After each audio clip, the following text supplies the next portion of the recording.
ho paura di ritornare lì perché quella situazione mi ha veramente scosso tanto.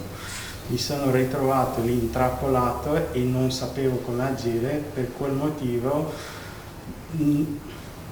soprattutto adesso che penso all'accaduto, io ho paura di ritornare lì. Nonostante la solidarietà di cittadini, colleghi, sindacati, del sindaco di Padova, città dove risiede, e dei vertici regionali e nazionali dell'INPS, il dottor Iontu vive ancora la paura per l'aggressione subita a Chioggia da parte di un cittadino rientrato a casa in ritardo sull'orario di presenza obbligatoria per la visita fiscale.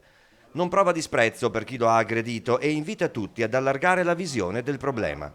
Non sono arrabbiato né con i cittadini italiani né con gli abitanti di Chioggia, semplicemente l'atto che è stato fatto da quella persona e difeso da quelli che erano vicino, che non hanno mosso un dito, è l'atto che va condannato. Quindi veramente spero che le persone buone che ci sono possano aiutare, sensibilizzare gli altri a capire che il medico non deve essere un bersaglio delle frustrazioni di pazienti, ma soprattutto una persona non dovrebbe neanche essere giudicata dal colore della pelle. Con l'occasione ha ribadito che come medico fiscale io non mollo, vado avanti e soprattutto anche per le persone buone che ci sono e che mi stanno anche sostenendo finora, per quello non mollo, vado avanti e spero veramente che cambi qualcosa.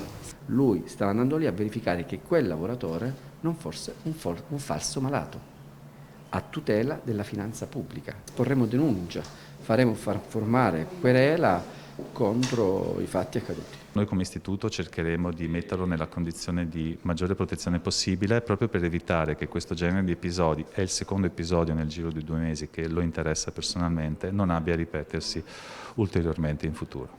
L'aggressore avrebbe detto di aver aggredito Iontu in preda alla disperazione in quanto invalido. Al suo posto poteva esserci un altro medico fiscale e avrebbe fatto la stessa cosa.